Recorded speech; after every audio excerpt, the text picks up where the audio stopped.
20th meeting of the board meeting of the Columbia Gorge ESD Board of Directors, August 20th, 2025. Please rise and do the flag salute. Paul, would you lead us in the flag salute? Allegiance to the flag of the United States of America and to the republic for which it stands, one nation, under God, indivisible, with liberty and justice for all. Thank you. Do we have any introductions, Dana? No, sir, I don't believe we do. Okay, and any non-agenda items anybody like to comment on? Non-agenda? No, sir, we do not. Okay, all right. Under discussion and action items, I'd like to add a D, and it would be regarding the Columbia Gorge Community College and other community college effort to start a program for bachelors for teachers. And just like to talk about that for a second, since our Grow Our Own is kind of going by the wayside, and see if there's any way we can support the community colleges in that effort. So with that, Dana, you're on, and I think you're going to do a couple of different things here beyond what you've written. So it's your show, Dana. Thank you. Yeah, I have a superintendent report and then some information to share from our Director of Business Operations about some changes to our budget.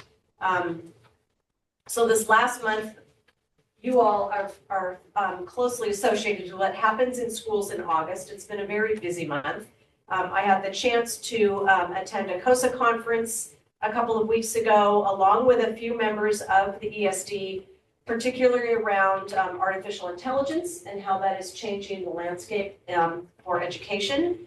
And I'm very happy to share that our own STEM Hub is working on setting up a regional artificial intelligence conference for a day in October. And I think Julie will talk a little bit more about that. Our director's retreat was just last week, I think. It seems like a long time ago. And we're really focusing on strong communication and some organizational consistency. I think what we are feeling from our employees right now is that with all of the federal uncertainty, that us having and modeling really strong communication and trying to be as transparent and answer questions as quickly as possible is going to help, hopefully, folks feel a little bit calmer. It was very exciting. About a week and a half ago, we hosted a regional training for school administrators here, and North Central ESD administrators participated. And it was all around an investigation training, whether it's student investigations or staff investigations. And it was run by the current executive director of Oregon School Personnel Association. So we spent the day with her, learning about various laws and policies that we need to follow, and just having a chance to get to know each other. There were 39 administrators from across the region here. I was really happy. I hope it's the kind of thing our ESD can do more of. The only thing we're charging folks for is their lunch. And it was great to be able to bring somebody in of that caliber. I do want to spend a little bit of time talking about our local service plans. Directors and myself and our Director of Fiscal Services, we've been spending a great deal of time taking a look at how services are costed to our districts in our local service plan. And we've been digging into what those real costs are. In doing so, we also uncovered that there was an underpayment to Hood River County School District that we needed to rectify. And so Vanessa and I went and met with their CFO and their superintendent about a week ago, and we rectified that situation. As you know, that district predominantly takes flow through, and they had a gap in their CFO, and we had some changes in our CFO, and we did not meet our obligation to them, and we needed to make that right. And so we spent some time taking a look at our books, making sure that we had all of the information, talking to our auditor, talking to some consultants from OASBO, and we presented them with what we felt like was all of the financial information that we had and took them a check. And this goes back to the 23-24 year. In taking a look at local service plan costs, it's also apparent that, at least in our initial budgeting, 2 of our districts requested services that cost more than what their resolution funds will cover. And we were not able to give them that information until far too late into the budgeting process because of our own fiscal challenges. And so we will continue to look at ways that we can control costs. We will continue to work with our districts on ways that they can control costs within our local service plan. But I'm committed to holding them harmless this year so that we're not springing something on them. I don't believe that that would make us a good partner. So the total of those pieces is about $233,000. And I wanted to make sure that we were being really clear with you that that's where we're at right now. Those are all things that, quite honestly, were owed to our districts, but that there wasn't a lot of transparent record keeping in that process. We are getting ready for all staff next week. We're doing basically a mini conference with the association very involved. We'll have lunch for staff. I will make sure that you're included when I send out the all staff invite tomorrow or Friday, and we would love to see you if you're able to come for part of the day.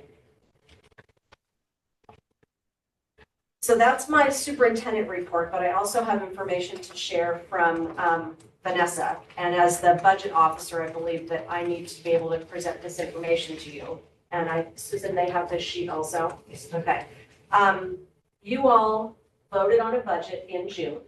And if we make any changes to it, we need to be really transparent and make sure that you know that. There is no change to the actual amount of money that we have in our budget. The changes that were uncovered when Vanessa was looking at the review of the documents to upload to the State Department are coding changes. And so we want to make sure that you understand that those changes occurred. There was an object code that was used incorrectly when she was reviewing the budget. And so she basically took an amount of money and moved it to an appropriate budget code. And she actually lists on this document the pages where that occurred. And then there was a formatting issue that we needed to correct. Those things have been done. The budget has been changed accordingly to the document that you have in front of you and has now been submitted to ODE, which is a requirement of ours. None of this affects our bottom line. These are strictly technical fixes, but we're trying to do everything we can to make sure that our budget is as accurate and as transparent as possible, and that we are following all of the public accounting protocols and principles. And some of these things were things that Vanessa inherited that we're now trying to rectify. That's right. I got 2 of them. I got 2 at first, but that's okay.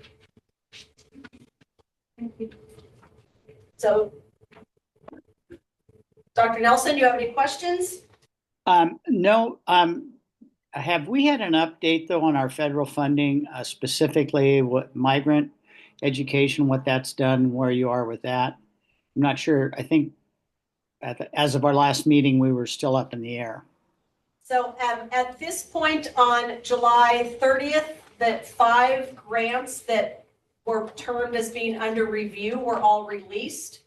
And the State Department is doing everything they can to release the allocations to us. Title 1C has been released to us. And from what we can tell, our allocation, they go up and down a little bit based on student count, but it's close to what we expected it to be. The other one that was being held for us was 21st Century, and that one also appears to be coming through at roughly the same amount. Good news. Good news. Board members, any other questions for Dana? Okay, thank you. Vanessa, where are we financially now? Thank you, Chair Nelson, board members and colleagues. We continue to finalize the closeout. We still have some journal entries that we're doing and reconciliations. The bank account as of this report was 1.2 million.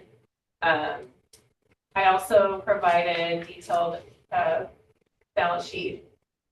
And I know it doesn't look that, I mean, there is, I know, a total current assets of 3.8 million. But it's really, I mean, it's more of we spent money and we're getting reimbursed for grants. And so I think we'll look a lot better on the next report.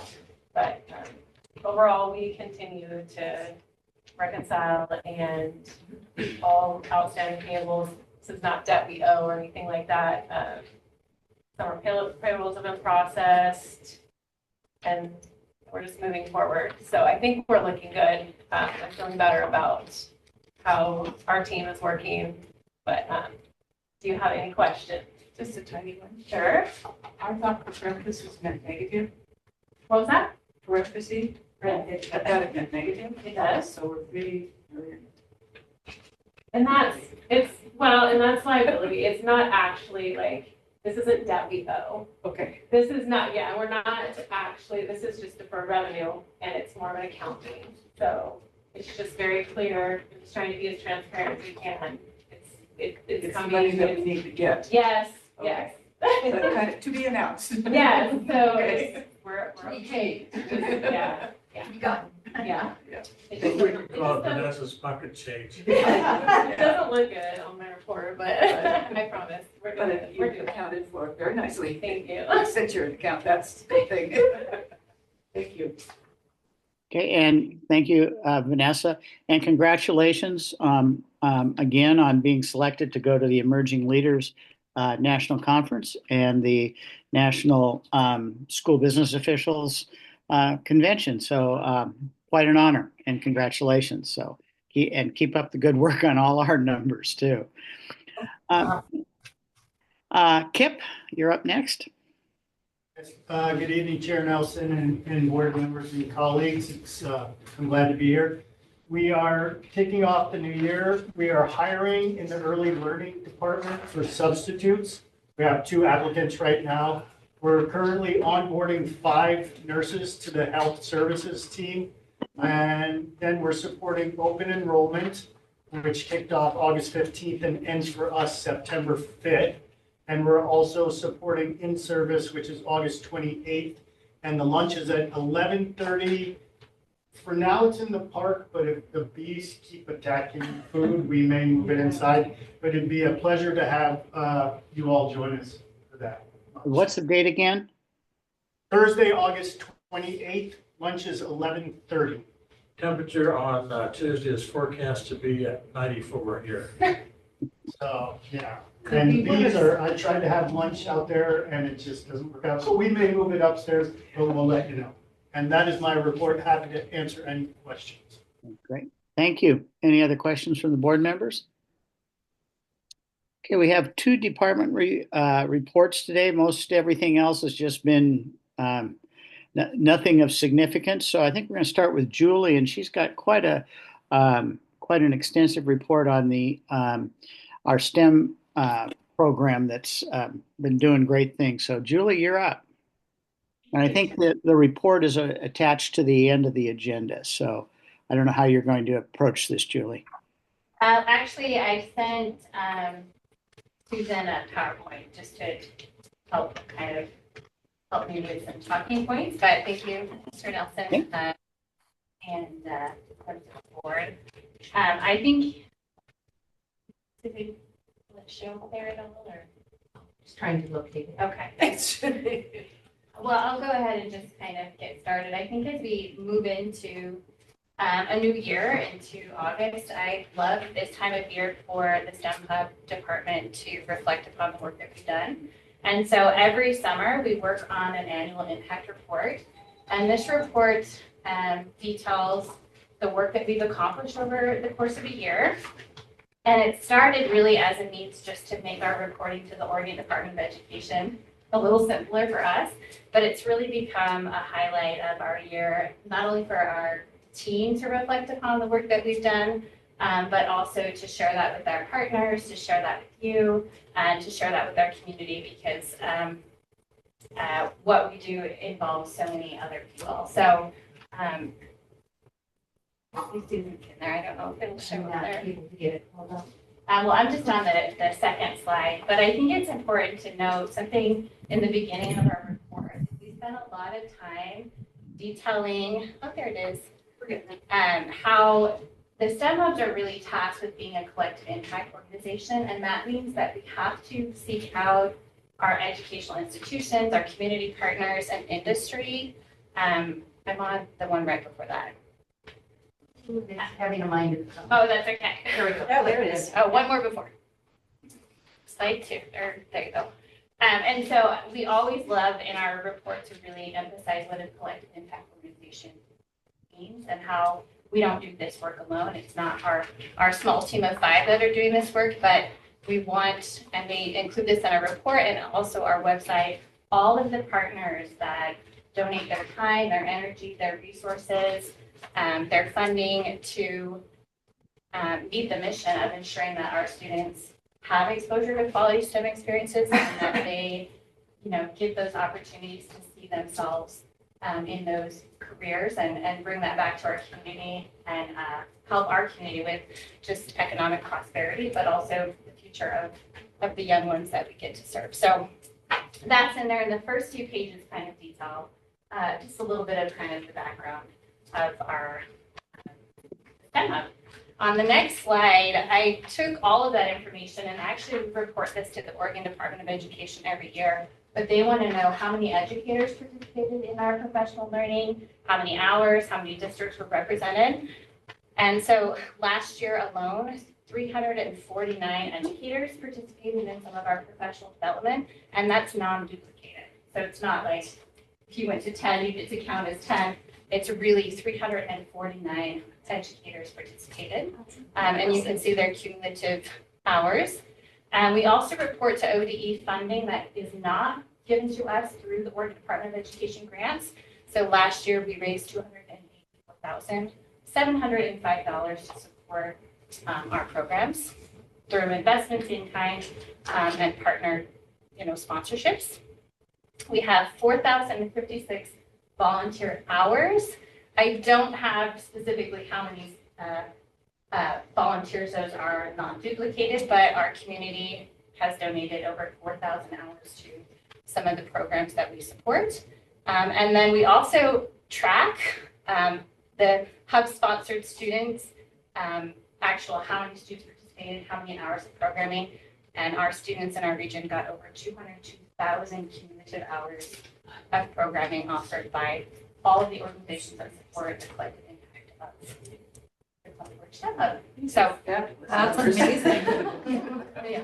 I wanted to share how our impact report, there's just some features. Every page kind of features a project or an initiative.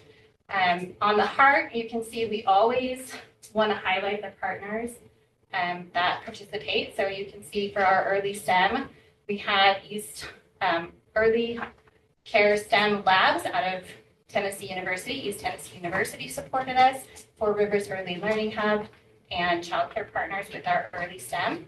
So you'll see that featured on all of the pages. You'll see that we include who's involved in that work. You'll also see on the top, I know it's hard to see with that gray across Zoom, but we include the numbers, just a quick, this is how many people, or this is how many students, or how many educators.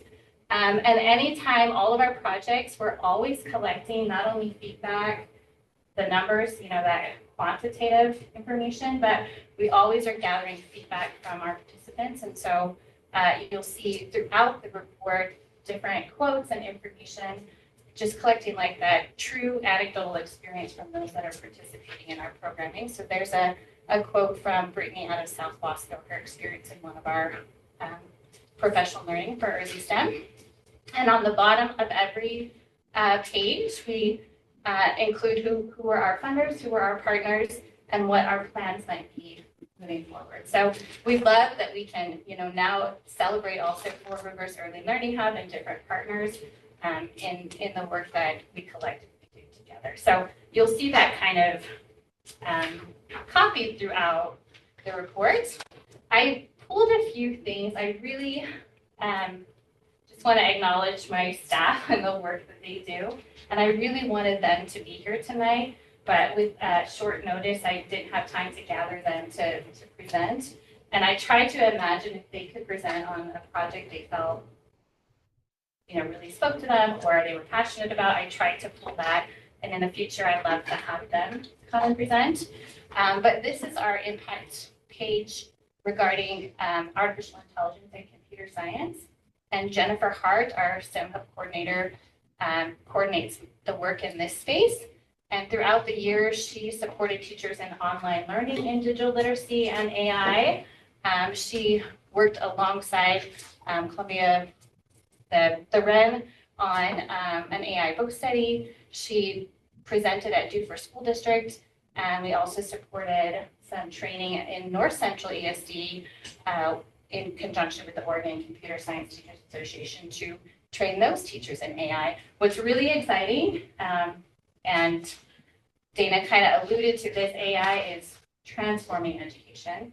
For the better, who knows? For the worse, who knows? We're in this new space, and with some support, hopefully from Living Word STEM Hub and Jen and her expertise, we can really help educators be comfortable with this. In October, we are hosting the AI in Education Leadership Summit, and Jen has put together an amazing group of people that are coming together to share their expertise with our region. We'd love if you'd like to attend and learn how AI is transforming education. You're welcome. It's going to be here, and we'll be inviting some educators from across the region to attend. And from that, all of Jen's time and energy spent in trying to understand AI, she said, I can't keep this to myself. So on our website, we have just a special space that's dedicated to everything up and coming in artificial intelligence. So I welcome you to check that out and to consider joining us in October. Another just quick project, I just have a few I want to talk about. This was our Maritime Career Day, and this involves so many partners. You can see 230 students were involved and over 22 industry community partners providing experience to students, specifically the Dalles Middle School and Innovations Academy, just exposure to maritime careers. And I've talked about that project before, but it's really fun to see, just kind of see it all in one space. Another project that I think if Carolyn was here, she'd love to talk about this. We've been able to offer STEM nights at many, you can see the list there, 10 different school and district partners throughout the region. And our STEM nights, we support an event lead. That might be a teacher, it could be an administrator, in bringing a STEM night to their school. We provide all the materials, we provide any training and support, and stipends to the educators so they're compensated for their time outside their contract hours. We had over 1,400 students in elementary primarily participate, and 70 plus volunteers as well. So you can see up this student is represented. And I love the pictures are true from, they're not stock pictures. Every picture you'll see in our report are from the projects that we've done over the course of this year. And then finally, some work in CTE that I think Kate Worster, she's our STEM Hub coordinator, and her work focuses a lot on connected learning and really building an education industry partnership. As you may recall, 2 years ago, we received a CTE revitalization grant to support South Wasco and River County in retrofitting their CTE labs, and the students were involved in the builds and taking advanced manufacturing to its true, like making their classroom the workspace. And from that, we were able to fund, I think it was $265,959 to those two districts in professional learning for their CTE advanced manufacturing educators, as well as the materials to retrofit those labs and make sure they were industry specific or at the level that we see in industry in the classroom. But through that, we've worked really hard to bring them together. A lot of these educators, our CTE educators, are the solo educator in the building. So we've spent a lot of time this year offering great opportunities for them to come together, talk, collaborate, and also offering them opportunities to attend things like the EC conference where they got to be with others on a national level. So we just want to highlight, in the report, we highlighted some of that professional learning that educators had received. And then we end our report just with some like really heartfelt words because we are just so thankful for the community. I feel really blessed and honored to have the job that I have, and I think my staff will say the same thing. But it wouldn't be possible without so many industry educators and community partners who are really passionate about making sure students have every opportunity. And I think especially in rural spaces and rural geographic areas, that is really difficult. So we are just really grateful for the many partners that do this work through that collective impact. And we're excited for this year. Like we're gonna wait and see what happens. And thank you for celebrating with us. And so any questions you might have? Well, thank you very much, Julie. Board members, do you have any questions or comments? I have one that's probably impossible, but it's showing my jealousy because I'm jealous of what a fabulous job you're doing. Is there any chance that under the heading, it could go Columbia Gorge ESD STEM? Absolutely. Then we get our not earned, but wanting to share. No, absolutely. And actually on the first page of the report, you'll see where it says Columbia Gorge, it's the Department of Columbia Gorge ESD, and then we have your logo, but I don't think it needs issued it For your to letters. put it across all of that. Absolutely. I think it needs to be spelled out. You do fabulous work. I just want to share the little glow for us. Yes, thank you. That's it's pretty amazing what has gone on this last year, and I know you've been working really hard, and so is your staff. So thank you very much. What a very extensive report. I have one question. A lot of the things you said, well, we had a grant for this and a grant for that. What's the grant landscape look like for continuing the work in the STEM Hub? That's a really great question. We know that some of our grant funding from Oregon Department of Education is not, at the current level that it was in the previous biennium. We know that our CTE revitalization funding, they have not dropped new proposals, but we will partner with our districts that are interested in that. And some of, the other means of revenue, we are always, I think this report and being able to show and partner saying, what do you do with the money that we provide you? We say, here's what we can do. So I know that moving into this year, and our budget is trimmed from last year, but I'm hopeful, and we've already have some prospects for some incoming funds. You'll see some tonight in your consent. So we're always working towards that. If we have to continue and make that a priority, especially as funding is cut and others are looking for the same dollars that we are. So. Do you submit this report to only the entirety? It's wonderful. Thank you very much. Any other questions or comments? And then Dan, I think you're going to do the other department report. I am, thank you. And I have no slides and no cute pictures to share. I'm sorry. In the absence of a migrant ed director, I wanted to give you an update on migrant ed summer school and on Eagle Quest camp. So as you know, we have a very robust migrant education summer school. It starts the week after school is out. So it ran from June 23rd to July 18th, Monday through Friday from 4:30 a.m. until 2 p.m. because that's when families need us to be available. Pre-K through 8th grade students, Highest day count was 227, lowest day count was 132. And they served an additional 100 students or more in STEM camps and in some ESL classes. Students in the program had at least 1 hour of reading and 1 hour of math per day. They also were able to go on anywhere from 1 to 3 field trips per week.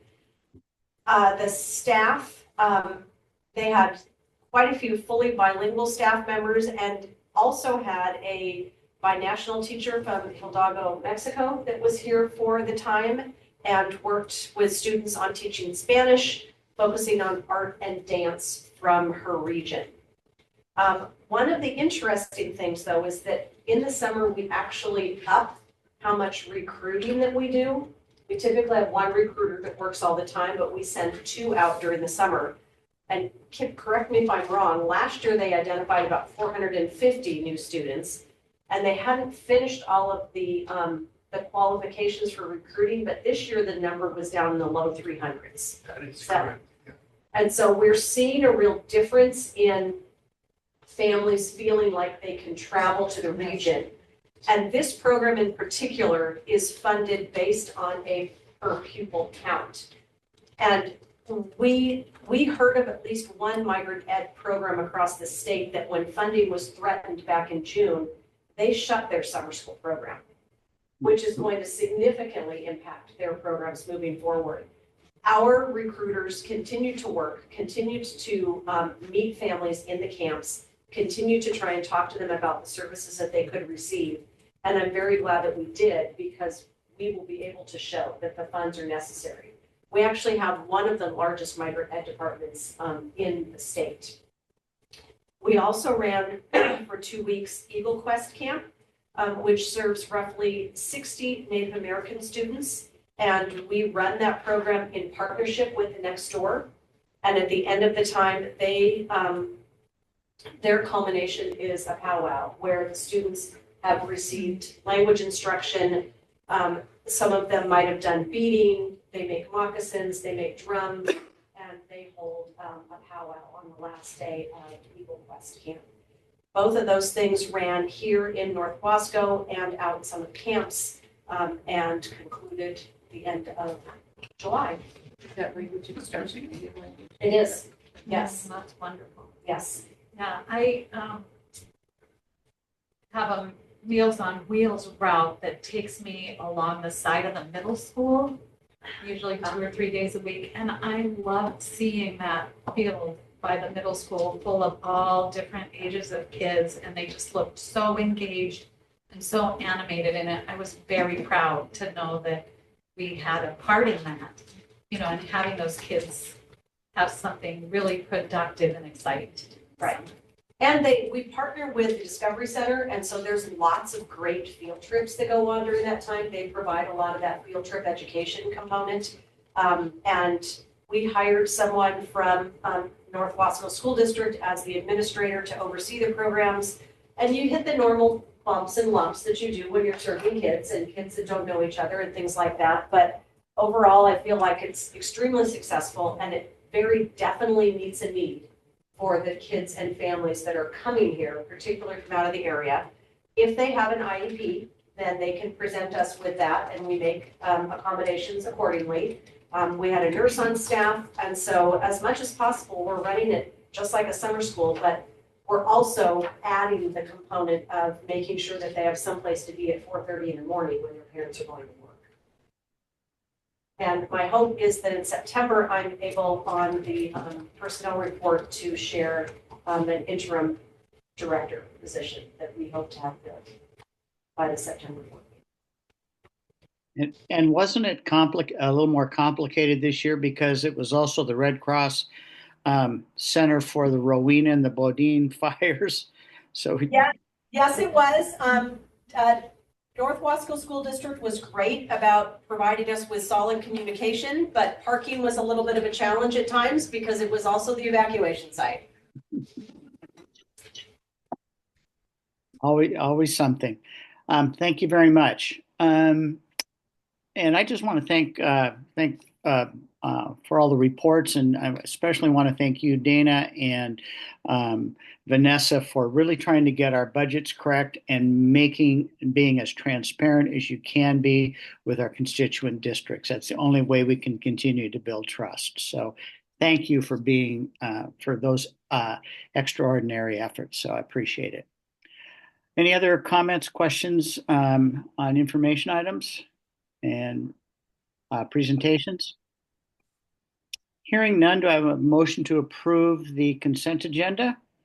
I so move to approve consent agenda items A through E. I have moved and seconded to approve the consent agenda as presented. All in favor signify by saying aye. Aye. Opposed, same sign. Passes unanimously. Item 6, discussion action items. Item A, School Boards Association elections nominations. Susan outlined what needs to happen. Paul has completed a preliminary, a draft, if I can say that, application to run for the Board of Directors representing the Gorge region. Paul, would you like to speak to this at all and explain what's going on? Gorge region basically is Hood River, part of Hood River, the ESD part, all the way up through Umatilla counties. That's Gorge region, which would be position 2 on the OSBA board. OSBA has a number of regions that have elections for 2-year terms, and this would be for a full 2-year term starting in January, going until December of, let's say this would be starting at 26, it would be 28. I have done preliminarily written out my application and filled out the candidate questionnaire. If I am approved by the board, then I will forward it. I have some work, a little bit of work left to do on the candidate personal professional resume. I think the rest of it is pretty much self-explanatory. I applied when they said they had a position open, did not get it primarily because I think of a little bit of in-house. Since they already knew somebody, they would allow that individual to go ahead instead of looking at the resumes. Because I don't think anybody can really touch a resume with 28 years of school board experience. If so, anyway, I was disappointed as well as been a little bit PO'd because I think that I have always disagreed with the Good Old Boys Network where somebody gets chosen who may not have the qualifications. I think experience counts, and I'm ready, willing, and able. I've been on the OSBA board before, back before it had an iteration of the way it is now. When it was done by congressional district, I served 2 terms on it and thought I did a very acceptably good job because at the time I was retired, and when they had regional meetings, I could go to regional meetings and did not only in our region, but literally throughout the state, even to Nestucca. I try to make sure I can do those in Eastern Oregon more because I know that the need is greater there. But I also, when Jim Green was celebrating his birthday at one of the meetings, had the audience sing happy birthday to him, which impressed the heck out of him, but he deserved it. Nominate you with a motion? Yeah. I hereby nominate Paul Zastro to this board, and I'll second, okay. Okay, we have a nomination, a motion to nominate Paul for the Gorge Region OSBA Board of Directors position. Any other discussion? This has to be completed in 2 OSBA by the end of September. Is that correct? Yes. Okay. I think taking action to, and if the board's comfortable taking action without seeing the actual application, because we know Paul, I'm not sure that's an issue. Um, but I think having also served on the OSBA board, it's important to have regional voice heard and people who really understand what's going on. And I think Paul very much fits that position. Um, any other discussion, comments, questions for Paul? Is there a way we can rank our recommendation to like highest honors type things in our statement? I mean, I'm honest about it. There's a way we can state that it's very powerfully spoken. Highest regard. All that, right? I'm wondering though, since most of the districts that are involved in the Gorge um, region for the OSBA are either in the Columbia Gorge ESD and the North Central ESD, where we have a lot of contact. I'm wondering if there's a way that we can do a little bit of campaigning. The other, and there's actually more in those two ESDs than in the Intermountain ESD in Pendleton. I think there's one more in our two ESDs. If there's a way to do a little bit of campaigning once the election process starts, I think we ought to entertain that and be thinking about that strategically to support Paul's nomination. And I think part of it's going to be just making sure that we reach out to the various boards. Paul, you let us know when that step. Yeah, it will be definitely before the OSBA convention. So just Basically, the month of October is what. In your packet, you can see there's a little map that says governors, regions, and board positions. And it shows the different school districts that are there. Question. Go ahead. Vote, question. That means we can vote now. Oh, you're calling for the question. Okay, all in favor. I thought you might have a question. Sorry. Keep going. Okay, all in favor to support Paul's nomination, please signify by saying aye. Aye. Opposed, same sign. Passes unanimously. Item B, Columbia Gorge ESD email addresses for board members. Stan made a presentation to us last week. I think this at our last meeting, I should say. And his memo was included again in the board meeting. I think our question, and several of us had, was why do we need it and is it required? And I think, Dana, we asked you to track down whether it is an absolute requirement for our cybersecurity support from PACE. So what'd you find out? And I did communicate with Stan, and although it is highly recommended, it is not a requirement of PACE for you to use a school district email address. So at this point, it is your purview whether or not you want to proceed or not.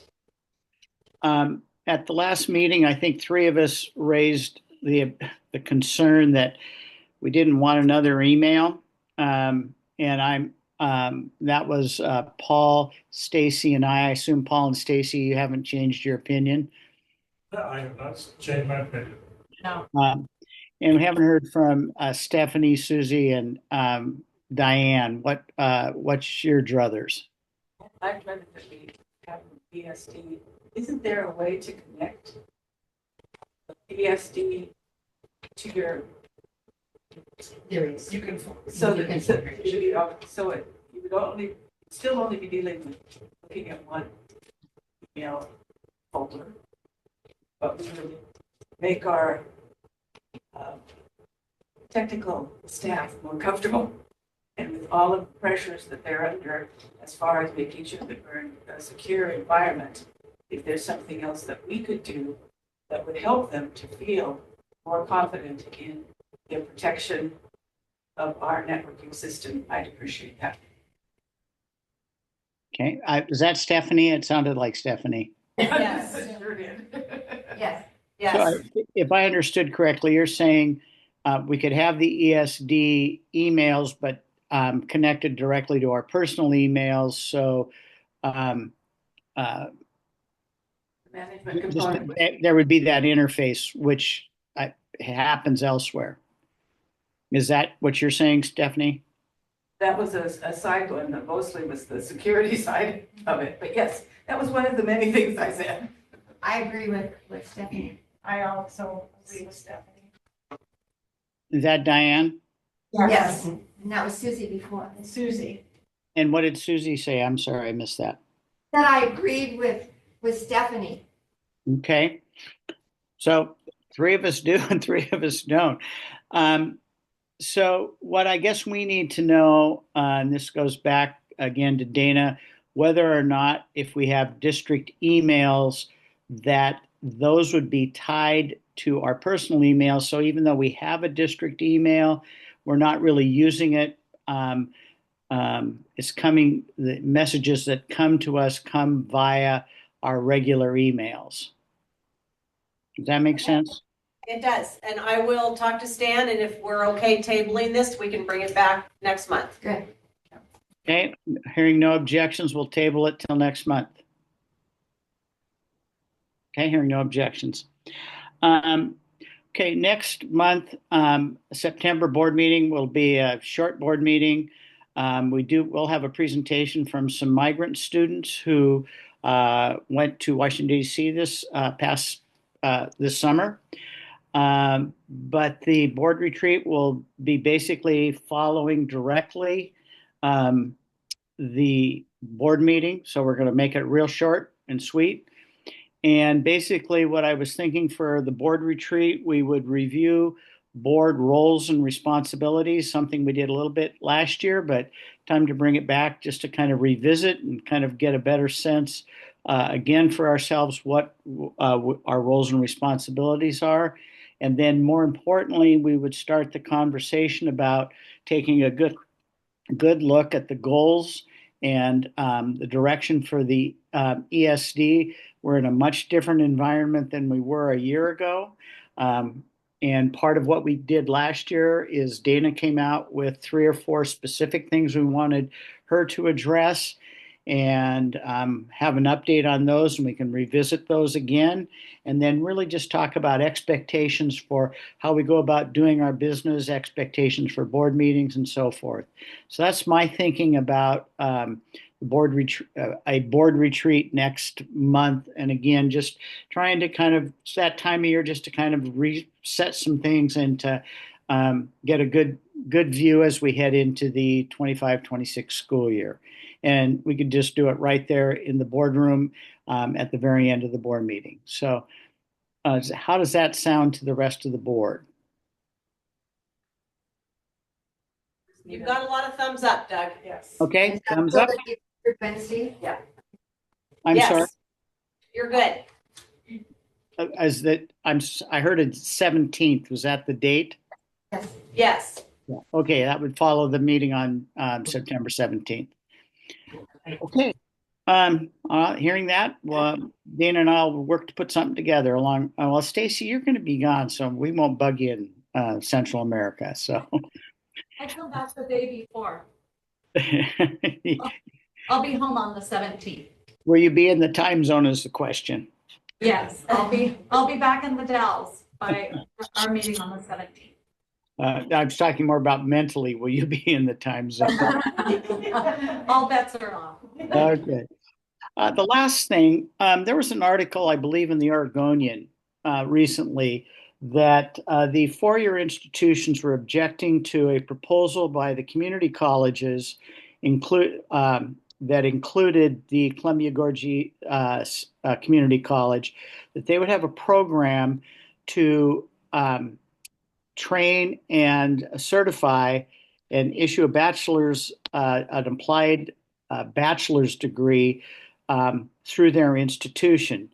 And the article really focused on the fact that a lot of it on the objection of the traditional four-year institutions. I think ours experience has been with our Grow Your Own and with the way we are supporting many teachers in our region with that do not have a degree and aren't certified, and through our various means, we've been able to get them certified and to provide that kind of support. And I think that's particularly true with the dual language program, for example, in the Dells. People who have not been able to travel for their degree but are able to stay in place.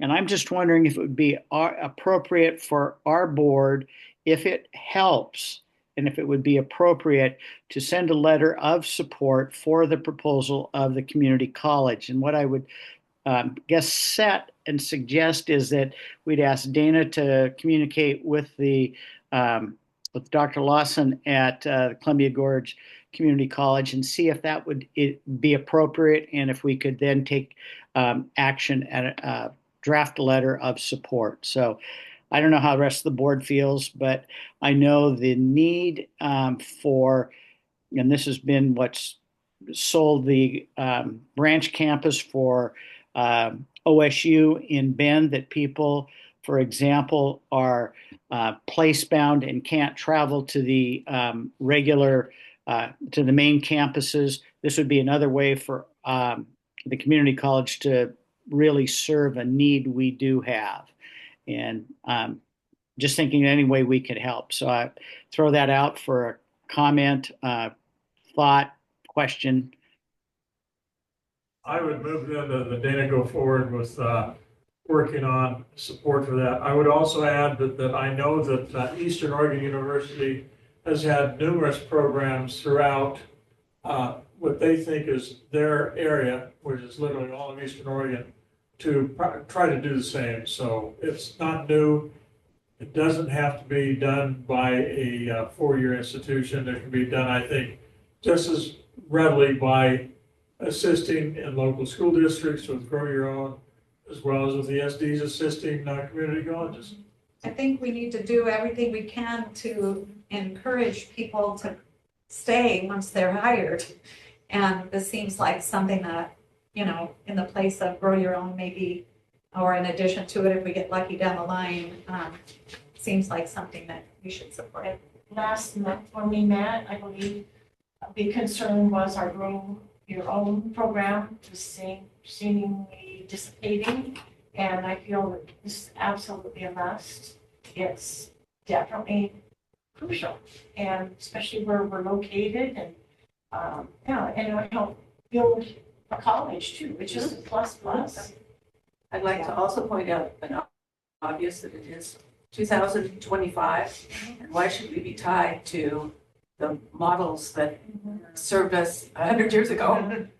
And it's time to think forward, and this is a thinking forward position for us to take that will help us to help our community. Yes. And that's one of our biggest pushes. The more we can do to help our own people with their education, save money and make it an opportunity is crucial.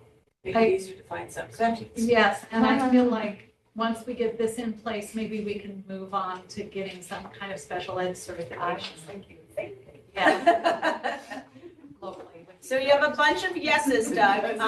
Oh, we have following Robert's Rules of Order, we have a motion on the floor. Did we get a second to that? It sounds like we got 3 seconds. All in favor, say aye. Aye. Opposed, same sign. Message or motion passes. So Dana, if you would reach out to the community college and see what we can do. And I don't know if this is something that is needs timely. If the boards, since we're in favor, if it needs to be, the letter needs to be sent prior to the rest of the board seeing it. I hope that would be acceptable to the board. Yeah, I'll contact Dr. Lawson. I did submit a letter when they of support when they turned in their grant application. I will reach out to him again and ask whether or not something from our board of directors would be helpful.